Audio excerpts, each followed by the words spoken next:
നമസ്കാരം. നാളെ മലയാള സിനിമാ ലോകം കാത്തിരിക്കുന്ന ഒരു റിലീസിംഗ് ദിനമാണ്. അതായത് 1993 റിലീസായ ചലച്ചിത്ര മഹാത്ഭുതം എന്ന് തന്നെ പറയാവുന്ന മണിച്ചിത്രത്താഴ് പുതിയ സാങ്കേതിക വിദ്യകളുടെ അകമ്പടിയോടുകൂടി വീണ്ടും മലയാളികളിലേക്ക് വരികയാണ്.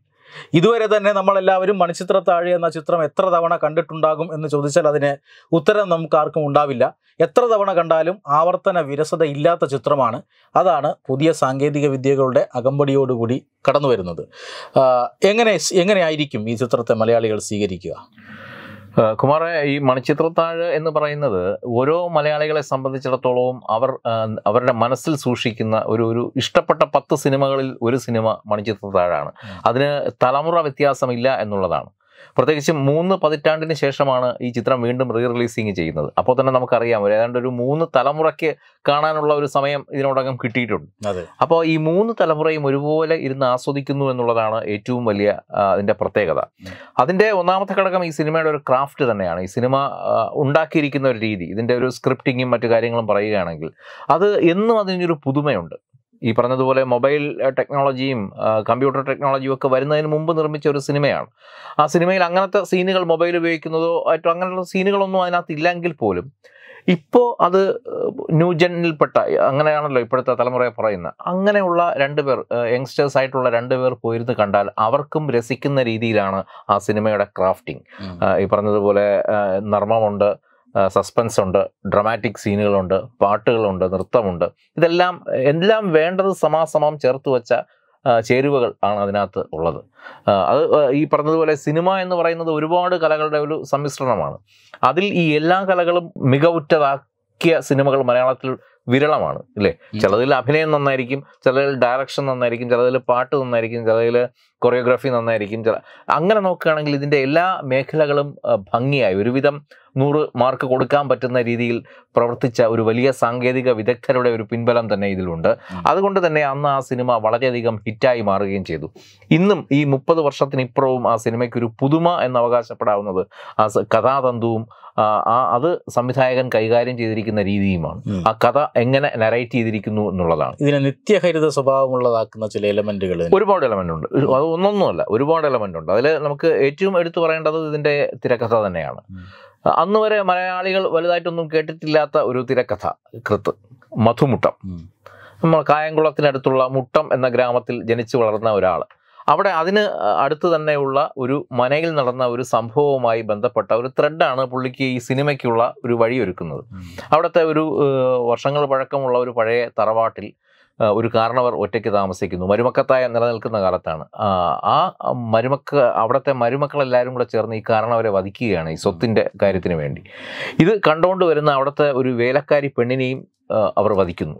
ഈ ഒരു കഥാതന്തുവാണ് ശരിക്കും ഈ സിനിമയുടെ ആദ്യ ത്രെഡ് എന്ന് പറയുന്നത് ചാത്തനേർ എന്ന് പറയുന്ന ഒരു പേരിലായിരുന്നു. എന്ന് വെച്ചാൽ അന്ന് ഈ നാട്ടിൽ ചാത്തനേർ നടക്കുക പതിവായിരുന്നല്ലോ. ഈ രാത്രിയാവുമ്പോൾ മുട്ട എറിയുക, അല്ലെങ്കിൽ കല്ല് വീടുകളിലേക്ക് എറിയുക. അതൊരു മനോവൈകല്യമാണ്, ഒരു തരം മനോരോഗമാണ് ശരിക്കും. ഈ ചാത്തനേർ എന്നുള്ള ത്രെഡും ഈ പറഞ്ഞ മനയിൽ ഉണ്ടായ സംഭവവികാസങ്ങളും കൂടെ ചേർത്ത് ആണ് മധുമുട്ടം ഇതിനൊരു ത്രെഡ് ഉണ്ടാക്കുന്നത്. അതിനെയാണ് പിന്നീട് അദ്ദേഹം ഈ ഒരു രൂപത്തിലേക്ക് മാറ്റുന്നത്. ഈ സിനിമയ്ക്ക് ആദ്യം പേരിട്ടിരുന്നത് പോലും ചാത്തനേർ എന്നുള്ള ഒരു കഥയാണ് ഇതിന് ഇട്ടിരുന്നത്. ശരിക്കും മണിച്ചിത്രത്താഴ് എന്നുള്ള പേരൊക്കെ വരുന്നത് സിനിമയുടെ ചിത്രീകരണം എല്ലാം പൂർത്തിയായി ഇതിൻ്റെ ഗാന ചിത്രീകരണ സമയത്താണ്. അതിൽ പഴന്തമിഴ് പാട്ടഴയും ശ്രുതിയിൽ പഴയൊരു തമ്പുരു തേങ്ങി മണിച്ചിത്രത്താഴിനുള്ളിൽ നിലവറ മയങ്ങി ബിജു തിരുമലയുടെ വരികളാണ്. അതെല്ലാം മണിച്ചിത്രത്താഴിനുള്ളിൽ. അതിന് ആ മണിച്ചിത്രത്താഴിനൊരു പഴമയുണ്ട്. നമ്മളെല്ലാം അന്ന് വരെ കണ്ടിട്ടുള്ളൊരു പൂട്ടാണ്. പഴയ വീടുകളിലൊക്കെ കാണാം ഈ ശൂലത്തിൻ്റെ ആകൃതിയിലുള്ള ചിത്രപ്പൂട്ട്. അപ്പോൾ ആ ചിത്രപ്പൂട്ട് എത്ര കാലം കഴിഞ്ഞാലും തുരുമ്പിക്കില്ല എന്നതിൻ്റെ ഒരു തെളിവായി വീണ്ടും പുതുമയോടുകൂടി തന്നെ വരികയാണ്. ഈ പറഞ്ഞതുപോലെ നിഗൂഢതകൾ ഒളിഞ്ഞിരിക്കുന്ന ഒരു സ്ഥലമാണ് തെക്കിനി, ഇല്ലേ? എല്ലാ പഴയ കാലത്തെ എല്ലാ വീടുകളും നോക്കിയാലും ഇങ്ങനെ ഇത്തരത്തിൽ എന്തെങ്കിലും നിഗൂഢതകൾ ഒളിഞ്ഞ ഒരു മുറി കാണും. അതെല്ലാം മനസ്സിലാക്കിയിട്ട് തന്നെയാണ് ഇതിൻ്റെ ഒരു ക്രാഫ്റ്റിംഗ് ഉണ്ടാക്കിയിരുന്നത്. പിന്നെ ഇതിൻ്റെ ഒരു കാര്യം എന്ന് പറഞ്ഞു കഴിഞ്ഞാൽ ഈ സിനിമയിൽ നമ്മൾ ബാക്കി ചില സിനിമകൾ കണ്ടാൽ പറയും ആ രംഗം അല്പം കത്തിയായിരുന്നു, ഈ രംഗം അല്പം കത്തിയായിരുന്നു, അത് വിശ്വസിക്കാൻ അല്പം പ്രയാസമാണ്. ഇതിലങ്ങനെ ഒരു പ്രശ്നമേ വരുന്നില്ല. ഇതിൻ്റെ എല്ലാ വിശദീകരണവും ആ സിനിമ തന്നെ നൽകുന്നുണ്ട്. ഇതിൽ ഒരു സീനിൽ നമുക്ക് എന്തെങ്കിലും സംശയം തോന്നിക്കഴിഞ്ഞാൽ അടുത്ത സീനിൽ അതിൻ്റെ വിശദീകരണം ഉണ്ടാവും. അങ്ങനെ ഒരു സ്ക്രിപ്റ്റിംഗ് ആണ് അതിൻ്റെ ഏറ്റവും വലിയ പ്രത്യേകത. പിന്നെ മലയാളത്തിലെ ഏറ്റവും മികച്ച സംവിധായകൻ ഫാസിൽ. ആ സംവിധാനത്തിലേക്ക് പോകുന്നതിന് മുമ്പ് ഇതൊരു ഹൊറർ ഫിലിമാണ് എങ്കിലും ഇതിനപ്പുറം ചില നേരത്തെ പറഞ്ഞ പോലെ ചില ക്രാഫ്റ്റ് വർക്കുകളുണ്ട്. ഈ കഥാപാത്രങ്ങൾ ഒരു മുറിയിൽ നിന്നും മറ്റൊരു മുറിയിലേക്ക് കടക്കുന്ന രംഗങ്ങൾ ചിത്രീകരിച്ചിട്ടുണ്ട്. ഈ രണ്ട് മുറികൾ തമ്മിൽ ഏതാണ്ട് അത് എടുത്തു പറയേണ്ടതാണ്. കാര്യം എന്ന് വെച്ചാൽ ഈ സിനിമ പ്രധാനമായും ചിത്രീകരിച്ചിരിക്കുന്നത് 2 ലൊക്കേഷനിലാണ്. ഒന്ന് തൃപ്പൂണിത്തുറ ഹിൽ പാലസിലും പിന്നൊന്ന് തക്കല പത്മനാഭപുരം കൊട്ടാരത്തിലും. ഏതാണ്ട് 261 കിലോമീറ്ററിന്റെ ഡിഫറൻസ് ഉണ്ട് തൃപ്പൂണിത്തുറയിൽ നിന്ന് തക്കല പത്മനാഭപുരം കൊട്ടാരത്തിലേക്ക് എത്താൻ.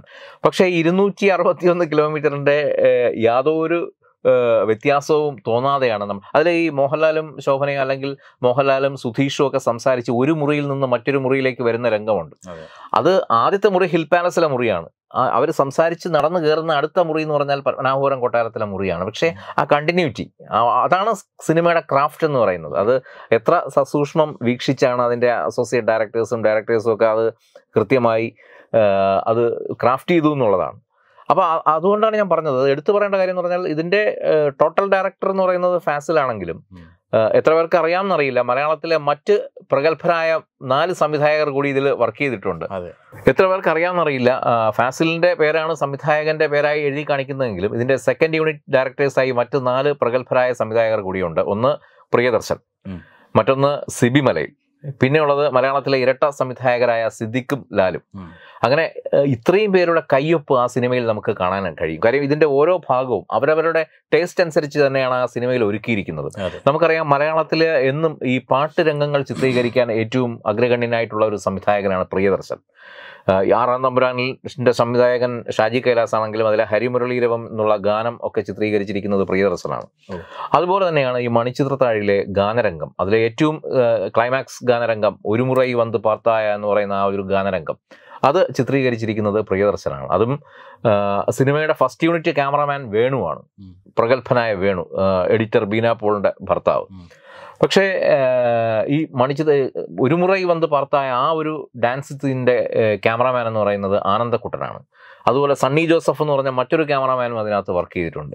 ഇതിലെ കോമഡി രംഗങ്ങൾ, ഒട്ടനവധി നർമ്മ രംഗങ്ങളിലൂടെയാണ് സിനിമയുടെ ആദ്യ പകുതി പോകുന്നത്. ആ നർമ്മ രംഗങ്ങളൊക്കെയും കൈകാര്യം ചെയ്തിരിക്കുന്നത് സിദ്ദിഖ് ലാലാണ്. കാര്യം അവരുടെ ഒരു മേഖലയാണ്. സിദ്ദിഖ് ലാലിൻ്റെ ഒരു കോമഡി നമുക്കറിയാം, വളരെ സ്റ്റാൻഡപ്പ് കോമഡി ആദ്യമായി മലയാള സിനിമയിൽ അവതരിപ്പിച്ച ആളാണ്. അപ്പോൾ അവരുടെ കൈവഴക്കത്തോടു കൂടി തന്നെ ആ കോമഡി രംഗങ്ങൾ നന്നായി കൊണ്ടുപോയിട്ടുണ്ട്. ഇതിലെ ഏറ്റവും ഡ്രമാറ്റിക് ആയിട്ടുള്ള കുറച്ച് സീനുകളുണ്ട്. ശോഭനയുടെ ഫ്ലാഷ് ബാക്ക് പറയുന്നതും ആ കുട്ടിക്കാലവും അതെല്ലാം ചിത്രീകരിക്കൽ അത് സിബി മലയിലാണ്. കാര്യം സിബി മലയിലിൻ്റെ ഒരു ടേസ്റ്റ് അങ്ങനെയുള്ള സിനിമകൾ ചെയ്തിട്ടാണ്, അറിയാമല്ലോ. അപ്പോൾ ഫാസിൽ അത് കണ്ടറിഞ്ഞ് തന്നെയാണ് കൂടെ വർക്ക് ചെയ്യുന്നവരെയും തിരഞ്ഞെടുത്ത് അവർക്ക് ഓരോ മേഖലകൾ ഏൽപ്പിച്ചു എന്നുള്ളതാണ്. 4 പേരും മുൻനിര. അതെ, ഇത് ആലോചിക്കണം. ഇത് 1993 ഇത്തരത്തിലുള്ള ഒരു ഫിലിം പ്രൊഡക്ഷൻ നടക്കുന്നത്. ഇന്നൊക്കെ ഇത് പോസിബിൾ ആണ്. ഇപ്പം വലിയ ബ്രഹ്മാണ്ഡ ചിത്രങ്ങളൊക്കെ എടുക്കുമ്പോൾ സെക്കൻഡ് യൂണിറ്റ് ഡയറക്ടേഴ്സും സെക്കൻഡ് യൂണിറ്റ് ക്യാമറയും ഒക്കെ ഇന്ന് വലിയ സംഭവമൊന്നുമല്ല. അന്നത്തെ കാലത്ത് ഇതൊരു വലിയ സംഭവമായിരുന്നു. മലയാളത്തിലെ തന്നെ എണ്ണം പറഞ്ഞ മികച്ച ആളുകൾ ഒരുമിച്ച് വരികയാണ്. ഇതിൽ സിദ്ദിഖ് ലാൽ ഫാസിലിൻ്റെ അസോസിയേറ്റ് കൂടെ ആയിരുന്നു. അവർക്ക് അങ്ങനെ ഒരു അവരുടെ ഗുരുവിൻ്റെ സിനിമയാണെന്നുള്ള ഒരു ഇതും കൂടെ ഉണ്ട്. ഫാസിലിൻ്റെ കൂടെ നിന്ന് പണി പഠിച്ചവരാണ് അവർ. മറ്റ് സിബിമലയിലും പ്രിയദർശനും സ്വതന്ത്രമായി മറ്റ് ഹിറ്റ് ചിത്രങ്ങൾ ഒരുക്കിക്കൊണ്ടിരുന്ന സമയത്താണ് ഇതിൻ്റെ ഭാഗമാകുന്നത്. അന്ന് തന്നെ തിളങ്ങി നിന്നിരുന്നവർ. അതെ. അതുമാത്രമല്ല, ഇതിൻ്റെ എല്ലാ മേഖലകളും ഞാൻ നേരത്തെ പറഞ്ഞ പോലെ എൻ്റെ ഫസ്റ്റ് യൂണിറ്റ് ക്യാമറാമാൻ വേണു, അതിൽ ആ നെടുമുടി വേണുവും പപ്പുവും കൂടി ആദ്യമായി തെക്കിനിയിൽ ചെന്നിട്ട് നാഗവല്ലി അവർ കാണുന്നില്ല, പക്ഷേ നാഗവല്ലി അവർ കണ്ടതായി നമുക്ക് തോന്നും. ഒരു നിഴലിലൂടെയാണ് ആ നാഗവല്ലിയെ കാണിക്കുന്നത്. എന്നിട്ട് ആ പടി ഇറങ്ങി വരുന്ന ഒരു റൗണ്ട് ഷോട്ടുണ്ട്. അതൊക്കെ വേണുവിൻ്റെ ക്യാമറയുടെ കൈവഴക്കം. ഇന്നത്തെ പോലെ ജിംബലോ മറ്റേ സ്റ്റഡി ക്യാമോ ഒന്നും ഇല്ലാത്ത കാലത്താണിത്. കയ്യിൽ മാത്രം ബാലൻസ് ചെയ്ത് എടുത്തിട്ടുള്ള ഷോട്ടുകളാണ്. അതൊക്കെ ഗംഭീരമായിട്ട് ചെയ്തിട്ടുണ്ട്. അതൊക്കെയാണ് നമുക്ക് ഈ 4K ഇനി കാണാൻ ആളുകൾ കൊതിച്ചിരിക്കുന്നത്. കാര്യം ആ സിനിമയിൽ ശബ്ദവിസ്മയം, ഈ പറഞ്ഞതുപോലെ DTSും ഡോൾബി അറ്റ്മോസും ഒക്കെയാണ് ഇന്നത്തെ സംവിധാനങ്ങൾ. അതൊന്നും ഇല്ലാത്ത ഒരു കാലത്ത് ശോഭന ആ തെക്കിനിയിലേക്ക് ആദ്യമായി വന്ന് അത് കണ്ടുകൊണ്ട് നിൽക്കുമ്പോൾ താഴേന്ന് വിനയപ്രസാദ് ചെയ്ത ശ്രീദേവി എന്ന കഥാപാത്രം വിളിക്കുന്ന ഒരു സീനുണ്ട്.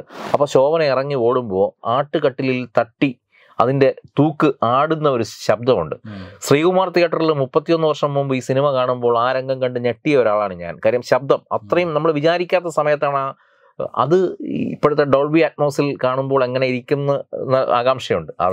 അതാണ് ഒരു ഇതിനെ ഒന്നുകൂടി ശ്രദ്ധേയമാക്കാൻ പോകുന്നത്. ഇതിൻ്റെ അതുമാത്രമല്ല, ഈ സിനിമ വളരെയധികം കളർഫുള്ളായി ചിത്രീകരിച്ച ഒരു സിനിമയാണ്. അതിൽ തന്നെ എടുത്തു പറയേണ്ടത് ഈ ഒരു മുറൈ എന്നുള്ള പാട്ടാണ്. സാധാരണഗതി അത് ഒരു മുറൈ എന്നൊരു പാട്ട് ഫ്ലാഷ് ബാക്കിൽ വരേണ്ട ഒരു സാധനമാണ് ഇല്ലേ, നാഗവല്ലിയുടെ പഴയ കാലം. അങ്ങനത്തെ പഴയ കാലങ്ങൾ ചിത്രീകരിക്കുമ്പോൾ നമ്മുടെ സംവിധായകർ ചെയ്യുന്നത് അത് പഴമ തോന്നിക്കാൻ വേണ്ടി സാധാരണ ചെയ്തു വരുന്ന ഒരു ടെക്നിക്ക് എന്ന് പറഞ്ഞാൽ ഒന്നുകിൽ ഇത് ബ്ലാക്ക് ആൻഡ് വൈറ്റ് ആക്കും, ഇല്ലെങ്കിൽ സെപ്പിയ ടോണിലോട്ടാക്കും, ഒരു തവിട്ട് കളർന്ന ടോണിലോട്ടാക്കും. പക്ഷെ ഇത് ബുദ്ധിപൂർവ്വം ആലോചിച്ചുകൊണ്ട് ഇതൊരു ഡയറക്ടർ ബ്രില്യൻസ് എന്ന് പറയാം. ഇതിനെ കൂടുതൽ കളർഫുൾ ആക്കിയാണ് എടുത്തിരിക്കുന്നത്. അത് മാത്രമല്ല, നമ്മൾ ശ്രദ്ധിച്ചാൽ അറിയാം, മറ്റ് സീനുകളിൽ നിന്ന് അല്പം വ്യക്തത കുറഞ്ഞുകൊണ്ട് ചെറിയ സോഫ്റ്റ് ഫോക്കസ് ഔട്ട് പോലെ ബ്ലർഡ് ആയിട്ടാണ് അത് കാണുമ്പോൾ, നമുക്ക് കണ്ണിനൊരല്പം ബ്ലേഡ് ആയിട്ടാണ് ആ വിഷ്വൽസ് കാണുന്നത്. എന്ന് വെച്ചാൽ ഇത് ശോഭന കാണുന്ന കാഴ്ചയാണ്. ശോഭനയുടെ മനസ്സിൽ തോന്നുകയാണ് ആ പഴയ കാലം. അവർ മനോരോഗിയാണ്. അങ്ങനത്തെ ഈ സ്പ്ലിറ്റ് പേഴ്സണാലിറ്റി അല്ലെങ്കിൽ ദ്വന്ദ്വ വ്യക്തിത്വം എന്നൊക്കെ പറയുന്ന മനോരോഗമുള്ള ഒരു വ്യക്തിക്ക് അവരുടെ ഇമേജസ് എന്ന് പറഞ്ഞാൽ എപ്പോഴും ഈ രീതിയിലായിരിക്കും. കാണുമ്പോൾ അല്പം ബ്ലേഡ് ആയിട്ടും ഈ പറഞ്ഞ പോലെ ഭയങ്കര കളർഫുൾ ആയിട്ടും ഒക്കെ കാണുന്നതാണ് മനോരോഗ വിദഗ്ധർ തന്നെ ഇതിനെക്കുറിച്ച് പറയുന്നത്. അങ്ങനെയാണെങ്കിൽ അതൊരു ഡയറക്ടർ ബ്രില്യൻസ് ആണ്. അത് അത്രയും ഗഗനമായി പഠിച്ചിട്ടാണ് ആ സീൻ ഷൂട്ട് ചെയ്തിരിക്കുന്നത്. അങ്ങനെ ഒട്ടനവധി പ്രത്യേകതകൾ. നമ്മൾ ഈ സിനിമയിൽ തന്നെ ഒരു കാര്യം മോഹൻലാൽ പറയുന്നുണ്ട്, ഇവിടെ നടക്കുന്നതും നടക്കാനിരിക്കുന്നതുമായ സംഭവങ്ങൾക്ക് പിന്നിൽ പല അർത്ഥമുണ്ടെന്ന്. അതുപോലെ തന്നെയാണ് ഈ സിനിമയുടെ കാര്യത്തിൽ. ഈ സിനിമയിൽ ഉള്ളതും അതിൽ എടുത്തിരിക്കുന്ന ടെക്നിക്കുകൾക്ക് പിന്നിൽ വലിയ വലിയ അർത്ഥങ്ങളുണ്ട്. അതുകൊണ്ടാണ് ഇത് 31 വർഷം കഴിഞ്ഞിട്ട് ഇതിൻ്റെ പുതുമ നശിക്കാതെ ഇന്നും ഇത് ചർച്ച ചെയ്തുകൊണ്ടിരിക്കുന്നത്. ശരിക്കും പറഞ്ഞാൽ ഈ സിനിമാ മേഖലയെക്കുറിച്ച് വളരെ ഗഗനമായി പഠിക്കുന്നവർ അല്ലെങ്കിൽ സിനിമയെക്കുറിച്ച് കാര്യമായി റിസർച്ച് ചെയ്യുന്നവർക്കൊക്കെ എന്നും ഒരു വലിയ ടെക്സ്റ്റ് ബുക്കാണ് ഈ സിനിമ. ഇതിൻ്റെ ഓരോ രംഗങ്ങളും കീറി മുറിച്ച് പഠിക്കേണ്ടതായിട്ടുണ്ട്, പഠിക്കാനുണ്ട് അതിനകത്ത്. അത് എടുത്തിരിക്കുന്ന രീതി, ക്രാഫ്റ്റ് ചെയ്തിരിക്കുന്ന രീതി, ലൈറ്റിംഗ് ആവട്ടെ, അതിൻ്റെ അന്നത്തെ ശബ്ദ മിശ്രണ സംവിധാനങ്ങൾ ഉപയോഗിച്ച് ചെയ്ത സൗണ്ട് ടെക്നോളജിയാണ്. അതിനെയാണ് ഇപ്പോൾ റീമാസ്റ്റർ ചെയ്ത് ഡോൾബി അറ്റ്മോസ്ഫിയറിലോട്ട് മാറ്റാൻ പോകുന്നത്, അല്ലാതെ പുതിയതായിട്ട് ചെയ്തതല്ല. അതെ. അപ്പോൾ അതൊക്കെ എന്തായാലും ഹാറ്റ്സ് ഓഫ്, അത് നമ്മൾ സമ്മതിച്ചു കൊടുത്തേ പറ്റൂ. ഈ മണിച്ചിത്രത്താഴിനെ സംബന്ധിച്ചിടത്തോളം അതിൻ്റെ ഒരു പ്രത്യേകത എന്നത് ഒരു പഴമയാണ്. എല്ലാത്തിലും ഒരു പഴമയുണ്ട്. ഇപ്പം നമ്മൾ കാണുന്ന ആലിൻ്റെ വശങ്ങളായാലും, ഇപ്പോൾ ഈ കഥാപാത്രങ്ങൾ സഞ്ചരിക്കുന്ന പാതയായാലും, കഥാപാത്രങ്ങൾ താമസിക്കുന്ന ആ തറവാടായാലും എല്ലാത്തിലും വലിയ പഴമയാണ്, ഒരു ആന്റിക് ടച്ച്. അതാണ് ഞാൻ നേരത്തെ പറഞ്ഞത്. പുതിയ കാലഘട്ടത്തിൽ വളരെയധികം പഴമയായി പോവില്ലേ? അങ്ങനെ ഇല്ല, ഒട്ടും അങ്ങനെ ഒരു സംഭവമേ അതിനകത്ത് വരുന്നില്ല. അതാണ് ഞാൻ പറഞ്ഞത്, ഇതിൻ്റെ ക്രാഫ്റ്റിങ്ങിൻ്റെ ഒരു ബ്രില്യൻസ് ആണ് അതിൽ. ഈ അന്ന് വരെ മലയാള സിനിമ നമ്മൾ ഏറ്റവും കൂടുതൽ കണ്ടിട്ടുള്ള ബാക്ക്ഗ്രൗണ്ട് അല്ലെങ്കിൽ ഈ ഔട്ട്ഡോർ ഷൂട്ടിംഗ് എന്ന് പറയുന്നത് ഒറ്റപ്പാലം, തൃത്താല, പട്ടാമ്പി, ഷൊർണൂർ ആ മേഖലകളിലാണ് ഇല്ലേ. ഈ ഷൊർണൂർ ആ ഭാരതപ്പുഴയുടെ തീരത്ത് മറ്റേ അവിടെ പിടിച്ചു കിടക്കുന്ന ഒരു സ്ഥലം പുല്ലുണ്ട്, അതിനെ പറയുന്ന പേര് പോലും കമൽ പുല്ലെന്നാണ്. കാര്യം കമലിൻ്റെ സിനിമകളിൽ ഏറ്റവും കൂടുതൽ കാണുന്ന പുല്ല് മഴയെത്തും മുൻപേ പോലുള്ള സിനിമകളിലൊക്കെ കാണും. ഒരുപക്ഷെ അങ്ങനെയുള്ള വള്ളുവനാടൻ പശ്ചാത്തലം കണ്ടുവന്ന പ്രേക്ഷകർക്ക് ഒരു പുത്തൻ അനുഭവമായിരുന്നു ഈ വഞ്ചിനാട്ടിലെ കാഴ്ചകൾ. കാര്യം തക്കല നമുക്കറിയാം, തിരുവനന്തപുരമാണോ എന്ന് ചോദിച്ചാൽ തിരുവനന്തപുരത്തിൻ്റെ ഭാഗമാണ്. ഇപ്പോഴും തിരുവനന്തപുരത്തിൻ്റെ ഒരു സംസ്കാരം അവിടെ ഉണ്ട്. എന്നാൽ അതിപ്പോൾ തമിഴ്നാട്ടിലാണ്, ഒരു തമിഴ് സംസ്കാരമുണ്ട് അവിടെ. അപ്പം അങ്ങനെ സമ്മിശ്രിതമായ ഒരു സ്ഥലത്ത്, അതും അവിടെ ഇന്ന് വരെ സ്ക്രീനിലൊന്നും കാണാത്ത വളരെ നയനമനോഹരമായ രംഗങ്ങളുണ്ട്. വേളി മലയുടെ താഴ്വാരമാണ് ഈ പത്മനാഭപുരം കൊട്ടാരം സ്ഥിതി ചെയ്യുന്നത്. അതുകൊണ്ട് തന്നെ സംവിധായകർക്ക് ഔട്ട്ഡോറിന് മറ്റൊരു സ്ഥലം നോക്കി പോകേണ്ടി വന്നില്ല. അതിലെ ഓരോ സീനും ഈ പത്മനാഭപുരം കൊട്ടാരത്തിൻ്റെ ചുറ്റിലുമുള്ള സ്ഥലങ്ങളിൽ തന്നെയാണ് ഷൂട്ട് ചെയ്തിരിക്കുന്നത്. അതിൻ്റെ പിന്നിലുള്ള നീലകണ്ഠസ്വാമി ക്ഷേത്രം, ആ ക്ഷേത്രത്തിൻ്റെ വാതിൽ തുറന്നാണ് പപ്പുവിൻ്റെ ഇൻട്രൊഡക്ഷൻ കാണിക്കുന്നത്. പപ്പു മന്ത്രവാദിയായ ഒരു മണിയടിച്ച് വാതിൽ തുറക്കുന്ന ഒരു രംഗമുണ്ട്. അത് ഈ ഇതിൻ്റെ പിന്നാമ്പുറത്തുള്ള നീലകണ്ഠസ്വാമി ക്ഷേത്രമാണ്. ആ ക്ഷേത്രത്തിൻ്റെ കുളമുണ്ട് താഴെ, പെരിയ കുളം, ദർഭക്കുളം എന്നൊക്കെയാണ് അറിയപ്പെടുന്നത്. ഇന്നും പലരും ചോദിക്കുന്നുണ്ട്, അതിലാദ്യം ആ അക്ഷരശ്ലോകം പറയുന്ന രംഗത്തിൽ ഇന്നസെൻ്റ് കാല് കഴുകി കയറി വരുന്ന ഒരു കുളത്തിലെ രംഗമുണ്ട്. അവിടെ മലകൾ ഇങ്ങനെ നിരന്ന് നിൽക്കുന്ന ഒരു വൈഡ് ആംഗിൾ ഷോട്ടുണ്ട്. ആ സ്ഥലം എവിടെയാണെന്ന്, അത് പത്മനാഭപുരം തന്നെയാണ്. അവിടെ പോയിരുന്നാൽ ഇപ്പോഴും നമുക്കത് ഫീൽ ചെയ്യും ആ രംഗങ്ങളൊക്കെ. പിന്നെ അതിലുള്ള ഓരോ സ്ഥലങ്ങളും ഇതിന് ചുറ്റുമുള്ള സ്ഥലങ്ങളിൽ തന്നെയാണ് ചെയ്തിരിക്കുന്നത്. ബാക്കി തൃപ്പൂണിത്തറ ഹിൽ പാലസിന്റെ പശ്ചാത്തലവും അതിൽ ഉപയോഗിച്ചിട്ടുണ്ട്. എന്തായാലും ഈ ഒരു പുത്തൻ പ്രതീക്ഷ എങ്ങനെയായിരിക്കും ഈ സിനിമയെക്കുറിച്ച്? അല്ല, ഈ സിനിമയെക്കുറിച്ച് ഈ കേരളം മുഴുവൻ ആദ്യം വരവേറ്റതുപോലെ തന്നെ. അല്ല, അതാണ് കുമാറെ, ഈ സിനിമ എന്ന് വെച്ചാൽ ഇത് കാണാൻ ഇപ്പോഴും സോഴ്സ് ഉണ്ട്. യൂട്യൂബിൽ ചെന്ന് നിങ്ങൾ മണിച്ചിത്രത്താഴ് എന്ന് അടിച്ചു നോക്കിയാൽ അവിടെ ഫുൾ HD ഇതിന്റെ വെർഷൻസ് കിടപ്പുണ്ട്. അത് 3-4 കമ്പനികൾ അതിന്റെ സിനിമ ഇറക്കിയതെല്ലാം അവിടെ ഉണ്ട്. മലയാളത്തിൽ ആദ്യമായി വീഡിയോ CD ഇറങ്ങുന്ന ഒരു ഖ്യാതി കൂടി ഈ സിനിമയ്ക്കാണ്. ആദ്യമായി സൈന വീഡിയോസ് ഒരു മലയാള സിനിമയുടെ വീഡിയോ CD ഇറക്കുന്നത് മണിച്ചിത്രത്താഴിൻ്റെതാണ്. അപ്പം അന്ന് അങ്ങനെ ഒരു ചരിത്രം അതിനുണ്ടായിരുന്നു. അത് കഴിഞ്ഞാണ് ഇപ്പോൾ വരുന്നത്. അതുകൊണ്ടാണ് ഞാൻ പറഞ്ഞത് ഈ പുതുതലമുറയും അതിൻ്റെ ഏറ്റവും വലിയ എക്സാമ്പിൾ, ഇത് തലമുറ എന്ത് വന്നാലും ഇത് പുതിയ തലമുറ സ്വീകരിക്കുന്നതിൻ്റെ ഏറ്റവും വലിയ ഉദാഹരണം ഇക്കഴിഞ്ഞ ചലച്ചിത്ര മേളയായിരുന്നു. തിരുവനന്തപുരത്ത് കഴിഞ്ഞ ഡിസംബറിൽ നടന്ന ചലച്ചിത്രമേളയിൽ മണിച്ചിത്രത്താഴിൻ്റെ ഒരു പ്രദർശനമുണ്ടായിരുന്നു. അത് ഹൗസ്ഫുള്ളായി എന്ന് മാത്രമല്ല, ഇതിൻ്റെ സംഘാടകർക്ക് രണ്ടാമത് ഒരു ഷോ കൂടി നടത്തേണ്ടി വന്നു. അത്രമാത്രം ജനപ്രീതിയായിരുന്നു. അത് ഇരുന്നും നിന്നും ആ തിയേറ്ററിൽ എവിടെയൊക്കെ സ്ഥലമുണ്ടോ അവിടെയെല്ലാം നിന്ന് കാണാൻ പോലും ആളുണ്ടായിരുന്നു. അത് തന്നെയാണ് ഈ സിനിമയ്ക്ക് ലഭിക്കുന്ന ഏറ്റവും വലിയ സ്വീകാര്യത. പിന്നെ ഈ പറഞ്ഞതുപോലെ ഒരുപറ്റം ലെജൻസിൻ്റെ, ഇപ്പോൾ സംവിധായകൻ തുടങ്ങി ഇതിൻ്റെ അഭിനേതാക്കളുടെ നിര വന്നാൽ പോലും അതിൽ കുറേ പേരൊന്നും നമ്മളോടൊപ്പം ഇല്ല. നെടുമുടി വേണു, തിലകൻ, ഇന്നസെന്റ്, കുതിരവട്ടം പപ്പു, അങ്ങനെ കുറേ പേരെ നമ്മൾ ഓർമ്മിക്കേണ്ടി വരും. അത് പോയിട്ട് പിന്നെ ലീഡായി നിന്ന സുരേഷ് ഗോപി, ശോഭന, പിന്നെ മോഹൻലാലിൻ്റെ കാര്യം നമുക്ക് പറയേണ്ട കാര്യമില്ല. ശരിക്കും പറഞ്ഞാൽ 1991 മോഹൻലാൽ ഡോക്ടർ സണ്ണി എന്നുള്ള ഒരു ക്യാരക്ടർ ചെയ്തിരുന്നു ഒരു സിനിമയിൽ, ഉള്ളടക്കം എന്ന് പറഞ്ഞ കമൽ ചിത്രത്തിൽ. അതിലും ഡോക്ടർ സണ്ണി ആയിരുന്നു പുള്ളിയുടെ വേഷം. പക്ഷേ ഇത് വേറൊരു ക്യാരക്ടറാണ്. എന്നിട്ട് രണ്ടാമത് വീണ്ടും ഡോക്ടർ സണ്ണി എന്നുള്ള ക്യാരക്ടറിൽ ഈ ഒരു സിനിമ, അതും സിനിമയുടെ ഇന്റർവൽ സീനിന് തൊട്ട് മുമ്പാണ് മോഹൻലാൽ വരുന്നത്. അന്നൊക്കെ തിയേറ്ററിൽ ഉണ്ടാക്കിയ ഒരു ഓളം ഓർത്തെടുക്കാൻ പറ്റുന്നുണ്ട് ഇപ്പോഴും മോഹൻലാലിന്റെ എൻട്രി സീൻ.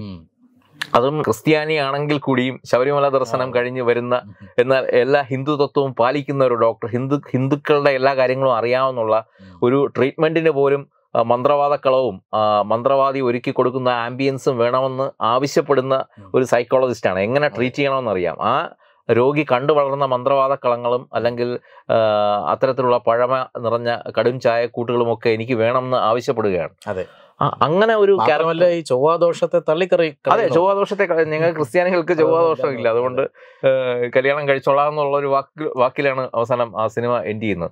അതുകൊണ്ടാണ് ഇപ്പോഴും പലരും പറയാറുണ്ട്. ഇന്നലെ ഞാൻ ഏതോ ഒരു ഫേസ്ബുക്കിൽ ഒരാളുടെ കുറിപ്പ് വായിച്ചപ്പോൾ കണ്ടു, ഇപ്പോൾ 2 ദിവസമായിട്ട് ഈ സിനിമ വലിയ ചർച്ചയാണല്ലോ. ഈ സിനിമ തീരുമ്പോൾ മോഹൻലാൽ പോകുമല്ലോ ഒരു കാറിൽ ഇങ്ങനെ ഹിൽ പാലസിന്റെ വളവും കഴിഞ്ഞ് പോകുമ്പോൾ നമുക്കൊരു ഉള്ളിലൊരു ചെറിയൊരു വേദന തോന്നും. ആ പാട്ടും ആ പ്രണയവും നഷ്ടപ്രണയവും എല്ലാം അവസാനിപ്പിച്ചിട്ട് പോകുന്ന ഒരു വേദന അതുവരെയും പ്രേക്ഷകന്. കാര്യം സാധാരണഗതിയിൽ സിനിമ തീർന്നു എന്ന് മനസ്സിലാകുമ്പോൾ തിയേറ്റർ വിട്ടു പോകുന്ന പ്രേക്ഷകരെയാണ് നമ്മൾ കാണുന്നത്. എനിക്കിന്നും ഓർമ്മയുണ്ട്, ഞാൻ ഈ സിനിമ കാണുന്നത് 31 വർഷം മുമ്പ്. ഞാൻ 9ാം ക്ലാസ്സിൽ പഠിക്കുമ്പോൾ തിരുവനന്തപുരം ശ്രീകുമാർ തിയേറ്ററിൽ നിന്നാണ് ആദ്യ കാഴ്ച കാണുന്നത്. അന്ന് ഈ പാട്ട് തീരുന്നത് വരെയും അവിടെ ആളുണ്ടായിരുന്നു. അത് കഴിഞ്ഞിട്ടാണ് എല്ലാവരും തിയേറ്റർ വിട്ടിറങ്ങുന്നത്. പിന്നീട് എത്ര പ്രാവശ്യം തിയേറ്ററിൽ നിന്ന് തന്നെ ഈ സിനിമ കണ്ടിട്ടുണ്ട്, TV-യിൽ നിരന്തരം കാണാറുണ്ട്. ഇപ്പോഴും വല്ലപ്പോഴും എന്തെങ്കിലും നമുക്കൊരു ഉള്ളിലെ ടെൻഷനും വിഷമവും ഒക്കെ ഉള്ളപ്പോൾ ഒന്ന് റിലാക്സ് ചെയ്യാൻ കാണാൻ പറ്റുന്ന ഒരു സിനിമയാണ്. എന്ന് വെച്ചാൽ ബെസ്റ്റ്, ഇതിനപ്പുറം ഇല്ല. ഈ സിനിമയ്ക്ക് ഇതിനപ്പുറം നന്നാക്കാൻ പറ്റില്ല. ചില കാര്യങ്ങളുണ്ടല്ലോ, അത് എന്ത് ചെയ്തു വെച്ചാലും അതിനപ്പുറം. പിന്നെ ഇതിൽ ഏറ്റവും എടുത്തു പറയേണ്ട, കുമാർ നേരത്തെ പഴമയുടെ കാര്യം ചോദിച്ചപ്പോൾ ഞാൻ പറയണമെന്ന് വിചാരിച്ചാണ്, ഇതിൽ ഉപയോഗിച്ചിരിക്കുന്ന രാഗം. തെക്കിനിന്ന് കേൾക്കുന്ന ആ ഒരു പഴയ രാഗം, അത് അന്ന് വരെ ഫാസിലിന്റെ സിനിമകളിൽ, ആ കാലത്തിറങ്ങിയ എല്ലാ ഫാസിൽ സിനിമകളും നമ്മൾ നോക്കുകയാണെങ്കിൽ ഇളയരാജയാണ് അതിനെല്ലാം സംഗീത സംവിധാനം നൽകിയിട്ടുള്ളത്. പക്ഷെ അതിൽ നിന്ന് വ്യത്യസ്തമായി ഈ ഒരു സിനിമ ഒരുക്കുമ്പോൾ ഒരു പക്ഷേ ഫാസിലിനും അറിയാമായിരിക്കും ഇതിൻ്റെ ഒരു സംഗീതത്തിന് പറ്റിയ ആള് MG രാധാകൃഷ്ണനാണെന്നുള്ളത്. ഇന്നിപ്പോൾ അദ്ദേഹം നമ്മളോട് ഇല്ല, അപ്പോൾ അദ്ദേഹത്തെയും കൂടെ ഓർക്കേണ്ടതായിട്ടുണ്ട്. അദ്ദേഹം ഒരുക്കിയ ആ രാഗം ആഹരി രാഗത്തിലാണ് പഴന്തമിഴ് പാട്ടുകഴിയും, അതുപോലെ തന്നെ ഒരു മുറൈ വന്ന് പാറായോ എന്ന് ആ തെക്കിനിന്ന് കേൾക്കുന്ന രാഗവും എല്ലാം നമ്മൾ കേൾക്കുന്നത്. ഈ ആഹരി രാഗമെടുത്താൽ അന്നം മുട്ടും എന്നൊരു പഴഞ്ചൊല്ലുണ്ട്, അങ്ങനെ ഒരു വിശ്വാസമുണ്ട്. ഇവരൊക്കെ പറയുന്നത് അങ്ങനെയൊക്കെ ഇവർക്കുമൊക്കെ സംഭവിച്ചിട്ടുണ്ട് എന്നുള്ളതാണ്. അതിൻ്റെ സത്യാവസ്ഥ എന്താണെന്ന് അറിയില്ല. എന്തായാലും ആ ഒരു രാഗത്തിൽ അധികം ഒന്നും ആരും പാട്ട് ചെയ്തിട്ടുമില്ല. ആ ഒരു രാഗം എടുത്തുകൊണ്ടാണ് ഈ ഒരു ക്ലാസിക് ഉണ്ടാക്കിയത്. അതുമാത്രമല്ല, ഇതിന്റെ ബാക്ക്ഗ്രൗണ്ട് സ്കോർ ചെയ്തിരിക്കുന്നത് മറ്റൊരു ലെജൻഡാണ്, ജോൺസൺ മാസ്റ്റർ. ഒരു വീണയിലെ 4 സ്ട്രിങ്സ് കൊണ്ട് മനുഷ്യനെ പേടിപ്പിക്കാമെന്ന് തെളിയിച്ച്, മൃദംഗത്തിലെ ചെറിയ ഇതുകൊണ്ട്, പ്രകമ്പനം കൊണ്ടും നമ്മളെ പേടിപ്പിക്കാമെന്ന് അദ്ദേഹം തെളിയിച്ചു ഇതിലൂടെ. അപ്പൊ അങ്ങനെ ഒരുപറ്റം ലെജൻസ് ഉണ്ട്. അത് മാത്രമല്ല, മണി സുചിത്രയാണ് ഇതിന്റെ കലാസംവിധാനം. അദ്ദേഹത്തിൻ്റെ കീഴിലുള്ള ആർട്ടിസ്റ്റ് മാധവൻ എന്ന് പറഞ്ഞ ഒരാളാണ് ഈ നാഗവല്ലിയുടെ ചിത്രം വരച്ചത്. അങ്ങനെ ഒരാളില്ല. ശരിക്കും ഇങ്ങനെ പഴമ തഞ്ചാവൂർ നർത്തകിയാണ് എന്നൊക്കെ പറഞ്ഞ് കൊടുത്ത ഡയറക്ടറുടെ ഒരു നെറേറ്റീവിനനുസരിച്ച് ഒരു രൂപത്തെ ഉണ്ടാക്കിയെടുത്തു. ഇന്നും ആ ഒരു രൂപമാണ് മലയാളികൾക്ക് ഏറ്റവും വലിയ. ശരിക്കും പറഞ്ഞാൽ മലയാളികൾക്ക് ഈ നാഗവല്ലിയോട് ഒരു എമ്പതി തോന്നുന്നുണ്ട്. അത് സിനിമയിൽ പറയുന്നത് ഗംഗ എന്ന് പറയുന്ന കഥാപാത്രത്തിനാണ് നാഗവല്ലിയോട് ഒരു എമ്പതി തോന്നുന്നത്. ഇല്ല, മലയാളികൾ തന്നെയാണ് ഇപ്പോൾ ഒരു എമ്പതി തോന്നി മലയാളികളുടെ തെക്കിനിക്കോണിലാണ് ഇപ്പോൾ നാഗവല്ലിയെ അടച്ചുപൂട്ടിയിട്ടിരിക്കുന്നത്. അതുകൊണ്ടാണ് എല്ലാവരും ആകാംക്ഷയോട് ഈ ചിത്രം കാണാനായി വീണ്ടും തിയേറ്ററുകളിൽ എത്താൻ പോകുന്നത്. എന്തായാലും ഞാൻ എല്ലാവരെ പോലെ തന്നെ നമ്മളും ഭയങ്കര ആകാംക്ഷയിലാണ് ഈ സിനിമ റീമാസ്റ്റർ ചെയ്ത് വരുമ്പോൾ ഇതിൻ്റെ സൗണ്ട് ക്വാളിറ്റിയും അല്ലെങ്കിൽ ഇതിൻ്റെ 4K വിഷ്വൽ ക്വാളിറ്റിയും ഒക്കെ എങ്ങനെയായിരിക്കും, പുതിയ ടെക്നോളജിയിൽ പുതിയ തലമുറയോടെ ഇരുന്ന് കാണുമ്പോഴുള്ള ഇതിൻ്റെ ഒരു വൈബ് എന്തായിരിക്കും എന്നുള്ള ഒരു ആകാംക്ഷ നമ്മളിലുമുണ്ട്. കുമാർ, എന്തായാലും എത്ര കണ്ടാലും മണിച്ചിത്രത്താഴിൽ നിന്ന് കിട്ടാത്തതൊന്നു മാത്രമാണ്, അത് ആവർത്തന വിരസതയാണ്. അതെ, നമ്മളിപ്പോൾ വളരെയധികം ആകാംക്ഷയോടുകൂടി കാത്തിരിക്കുകയാണ് പുതിയ റിലീസിങ്ങിന്. നാളെ മുതൽ കേരളം ആ വലിയ മഹാത്ഭുതത്തെ വരവേൽക്കാൻ ഒരുങ്ങുകയാണ്. നമസ്കാരം. Powered by Jyotis, realizing your dream home. Our ongoing luxury apartments projects are Crown near Karivattam, The Square near UST Global, White Manor near Attigal Ambalathara, and Evergreens Luxury Villas near Tirumala. Call 90482 55599. Jyotis Building Promoters Private Limited, Thiruvananthapuram.